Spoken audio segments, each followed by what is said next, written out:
My name's Alan Ball. I live in Washington, County Durham. Used to be County Durham, Tyne Wear. I'm celebrating my 90th year this year. I've been potting for 60 odd years, and I've made a living at it. I'm still making it, and I love making it, and I hope I have got a few more years to go to make some more. I've lived in different places. I've lived in Canada, and I've lived in Bahamas, and I've stopped doing domestic work, which was like a repetitive job, making useful articles. I now make totally things that are totally not useful at all, which I consider as works of art. I've changed from being a hands-on craftsman to make goods to be used by the public to a piece of art which you would keep like a sculpture forever. And every time you look at it, I hope to give the response of saying, oh, I love that. That design just fits that shape, and the surface quality, I always just want to give it a stroke and appreciate it. Like a bronze patina is manufactured, but it's there to be appreciated. And my pots end up as an individual piece of work where you would cry if it got smashed and you lost it. You just want it there all the time, and it's a piece of art.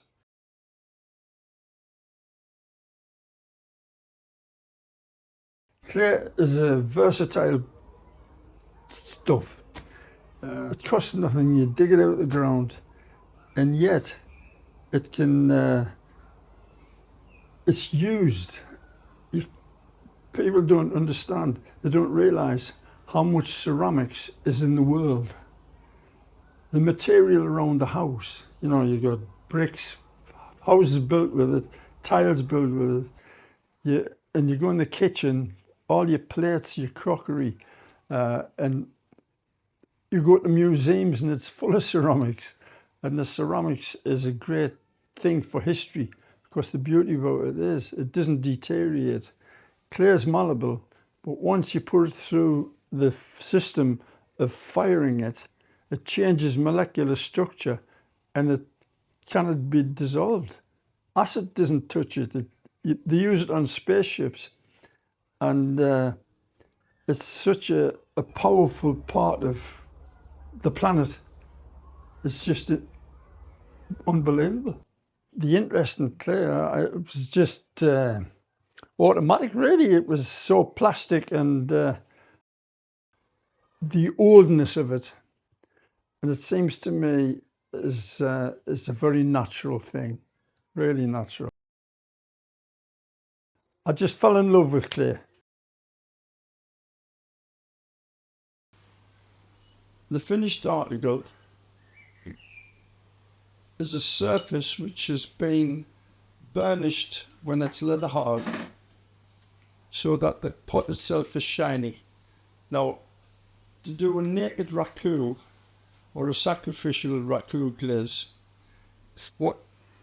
that's the method of putting these black marks onto the pot. Now, I'm going to fire this shortly, and it'll say exactly how the smoke penetrates the design that I've sketched into here. This pot, like this, I've poured slip over a biscuit pot, let it dry, then I've poured a raku glaze over the slip. Now, this is a method that when it's fired, all this slip and glaze actually falls off the pot, and what you're left with is the designs that you've sketched on the pot, where you've broken through the glaze, and the smoke in the raku firing penetrates the clay and what it calls carbonizes the pot. The glaze on here, the slip and the glaze, I've drawn through and made scratches, which is back to the clay, and this is back to the clay here, and that's ready now for the raku kiln. Now I'll show you how I plan the design. That's got the slip and the glazes on. Now I'm going to make a design similar to that.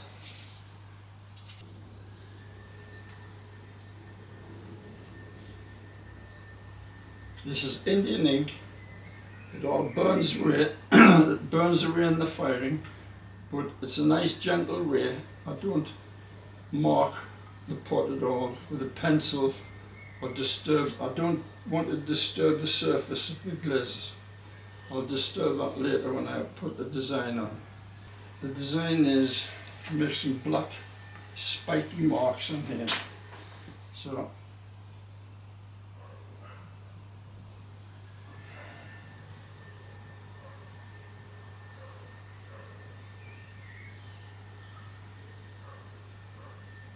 a lot of my work is freehand.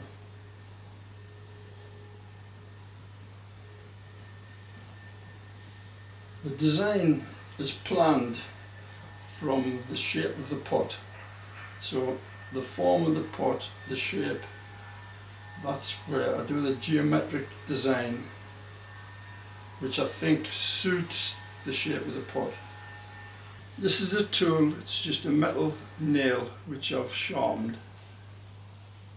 Now I'm going to scratch through the slip and the glaze so that the smoke can penetrate through into the design. Now this will end up a black line when the pot is finished.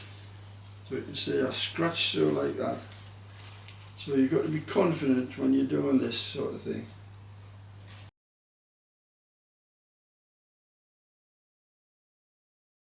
It's a difficult thing to describe because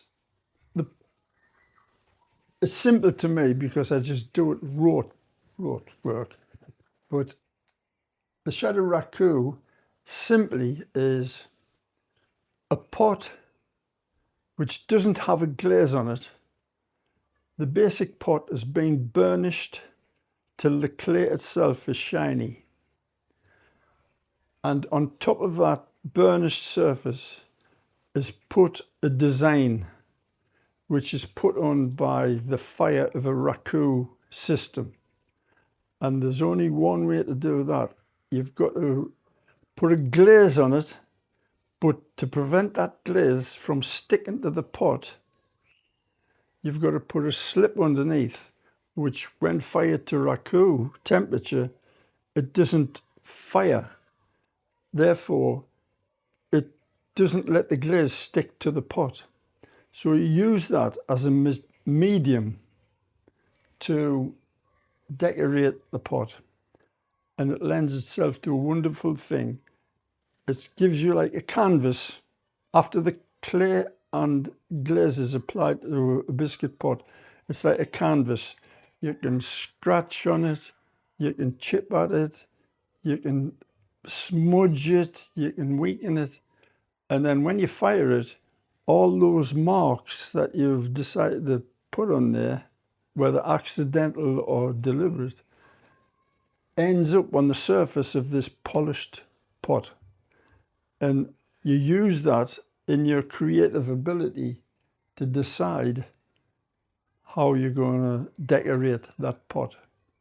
I used to make repetitive work, and since I retired from the business, which was the shop at the art centre, and now when I moved here to my purpose-built studio and I retired, I didn't have to earn a living.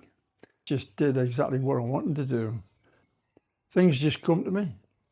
Sometimes I can see a design influenced by advertising, posters, anything, interior design or something. I see even a dress, somebody's pattern on a dress, and I think, oh, that's interesting. But I am interested in African art, the boldness of it. But the variation you can do in a pot, it's like writing a piece of music. you can use a few notes and you can just go on forever. And I say to people, just give me a piece of clay and a little gas fire, and I'm happy. At my age, I've came to I don't be bothered much by inventing much new, but what is new, it's just each pot, and each pot is a little creation.